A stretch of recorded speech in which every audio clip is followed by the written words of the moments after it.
Would you rather drive through a curve where a ghostly bride appears every night, or take a 50-mile detour for the rest of your life? The Roadside Bride, June 2005, Kentucky. It began with scattered reports along a desolate Kentucky highway. Multiple drivers claimed they saw the same woman in a wedding dress, always standing near the same treacherous curve, always at night, always alone. The first witness was truck driver Mike Harrison, hauling freight at 2 a.m. when his headlights caught something that made his blood freeze. A woman in white, standing just off the asphalt, her dress flowing despite the still night air. But she wasn't just standing there. Some drivers swerved to avoid hitting her and crashed violently into the guardrail. Metal twisted, glass shattered, lives changed forever. The accidents were always severe. More severe than they should have been for simple swerving maneuvers. Emergency responders noticed something else disturbing. Every crash victim reported the same thing. The moment they saw her, their car's temperature plummeted to freezing, and their radio filled with static that sounded almost like wedding music. When police arrived to investigate these accidents, they found something that defied explanation. No trace of the woman. No footprints in the mud, no broken branches where she might have hidden, no evidence she was ever there. Just confused witnesses, twisted wreckage, and an unexplainable chill in the air. The locals knew her story, and they weren't surprised. They said she had lost her fiancé on that exact spot years earlier.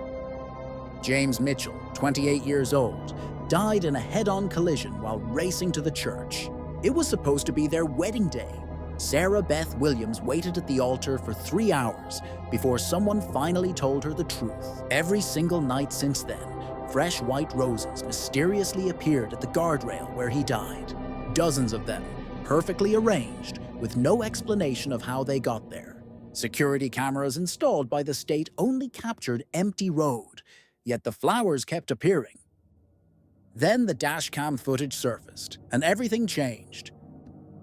Multiple drivers had captured a faint figure in white standing roadside, but when investigators reviewed the recordings, her face was impossibly blurred in every single frame, as if the camera refused to focus on her features. Audio analysis revealed something even more chilling. Whispered words playing backwards, "Till death do us part." Oh, one particular recording from June 15, 2005, showed her raising her hand toward an approaching vehicle.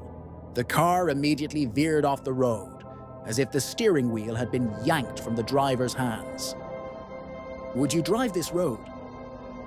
The curve still exists today on Highway 27 just outside Bardstown. Local residents take the long way around, adding 20 minutes to their commute rather than risk an encounter. They know something the rest of us don't. Gas stations in the area report that travelers often ask for alternate routes once they hear the story. Some laugh it off, others turn pale and immediately change their plans. On foggy nights, especially in June, she's still there. Forever in her wedding dress, forever waiting for a groom who will never come home. Forever trying to make other drivers join her eternal vigil. The locals avoid the curve. Maybe you should too.